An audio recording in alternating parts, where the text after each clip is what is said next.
Selamat sore semuanya. Di sini saya akan memaparkan materi tentang sejarah singkat kekristenan dan sejarah singkat gereja GBI. Namun, sebelum masuk ke materi yang akan saya bawakan, izinkan saya memperkenalkan diri saya terlebih dahulu.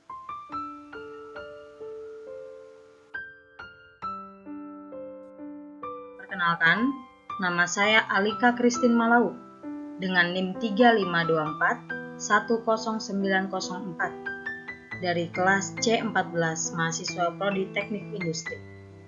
Adapun data diri saya yang singkat ini tidak mengurangi rasa hormat saya terhadap Ibu Siti Mariam Ulfa SPD MPD selaku dosen pengampu mata kuliah pendidikan agama, dan PowerPoint ini bertujuan untuk memenuhi tugas mata kuliah pendidikan agama.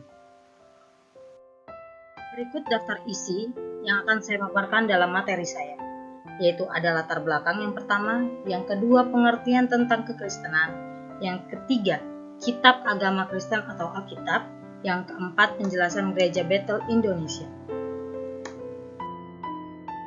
Sejarah awal kekristenan. Kita akan masuk ke dalam materi yang pertama.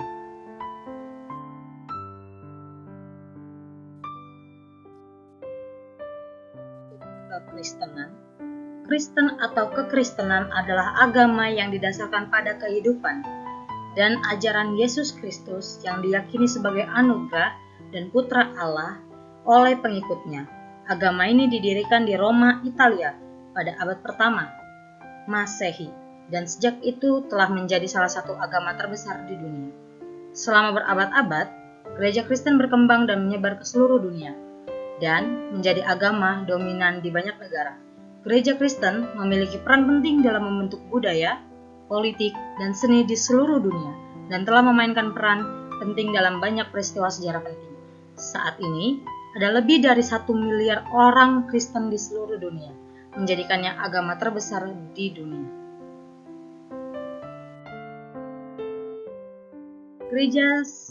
Sejarah singkat gereja awal. Gereja awal adalah komunitas pengikut Yesus Kristus yang berkembang dari pengikut-pengikut awalnya di Roma. Gereja awal menghadapi banyak tantangan dan penindasan, terutama dari pemerintahan Romawi, yang menganggapnya sebagai ancaman bagi stabilitas mereka. Namun, gereja awal tumbuh dan berkembang, dan pada abad keempat, Kekaisaran Romawi menjadi wilayah Kristen.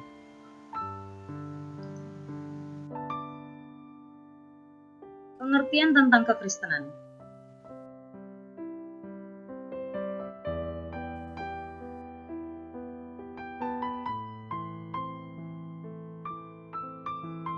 Kekristenan adalah agama yang berlandaskan pada ajaran hidup sengsara, wafat, dan kebangkitan Yesus Kristus.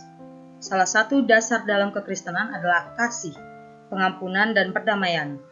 Ajaran khas agama Kristen adalah kasih, pengampunan, dan perdamaian. Seorang Kristen selalu berusaha berjalan lebih dekat kepada Allah Bapa, bukan sekedar melakukan apa yang diperintahkannya dan menjauhi apa yang dilarangnya. Hubungan ini dimungkinkan karena karya Yesus Kristus dan Roh Kudus dalam hidup orang Kristen. Orang Kristen percaya kepada Allah yang esa dalam 3 pribadi, Bapa, Anak, dan Roh Kudus. Orang Kristen percaya tujuan utama manusia diciptakan adalah untuk memiliki relasi dengan Allah. Namun, dosa telah memisahkan semua orang dari Allah. Kekristenan mengajarkan bahwa Yesus Kristus pernah hidup di bumi ini, sepenuhnya Allah tapi juga sepenuhnya manusia. Ia mati di salib dan kemudian dikuburkan.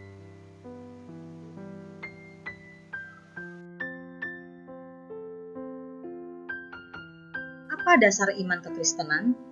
Dasar iman kekristenan adalah umat Kristen percaya pada pembenaran oleh iman, bahwa melalui kepercayaan mereka kepada Yesus sebagai anak Allah dan kepada kematian serta kebangkitannya, mereka dapat memiliki hubungan yang benar dengan Allah, yang pengampunannya telah diberikan sekali untuk selamanya melalui kematian Yesus Kristus. Orang Kristen juga percaya dia bangkit dari kuburnya di hari yang ketiga dan sekarang berada di sebelah kanan Bapa, berdoa syafaat bagi orang-orang percaya. Kekristenan menyatakan bahwa kematian Yesus di atas salib sudah cukup dan memadai untuk membayar lunas hutang dosa segenap manusia dan memulihkan hubungan rusak antara Allah dan manusia yang sebelumnya sudah putus.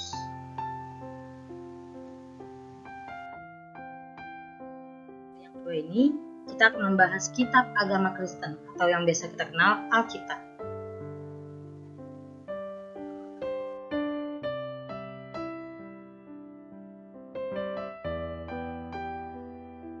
Alkitab adalah kitab suci agama Kristen yang berisi 66 kitab, terdiri atas 39 kitab Perjanjian Lama dan 27 kitab Perjanjian Baru.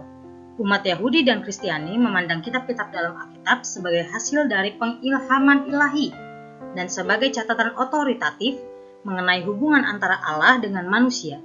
Alkitab juga firman Tuhan yang merupakan kebenaran yang absolut dan objektif. Alkitab adalah sumber iman dan kebenaran yang diilhamkan secara langsung oleh Allah.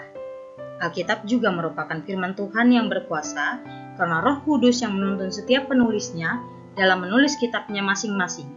Disebut Alkitab karena memuat pengertian tentang Allah yang agung dan mulia.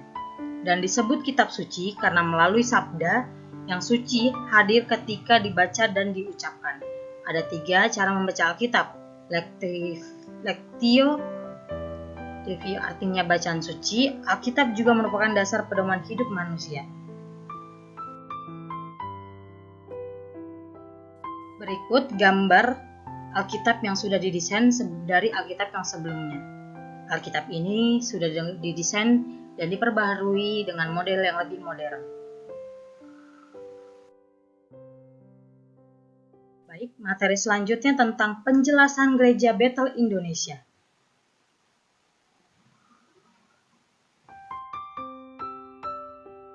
Gereja Bethel Indonesia, disingkat GBI, yang merupakan anggota Persekutuan Gereja-Gereja di Indonesia, atau yang disingkat dengan PGI.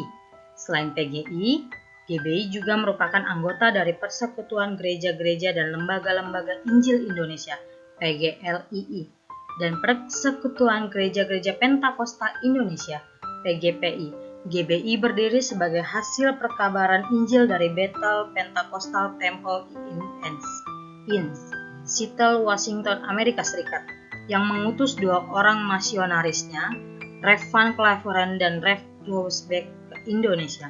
Groesbeck memberitakan Injil di Bali, kemudian di Cepu dan bertemu dengan Van Gessel.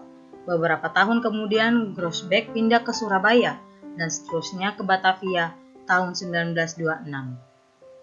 Dengan semakin banyaknya jemaat yang dibuka sehingga diperoleh pengakuan dari pemerintah Hindia Belanda dengan nama The Pintersteg in Indonesia.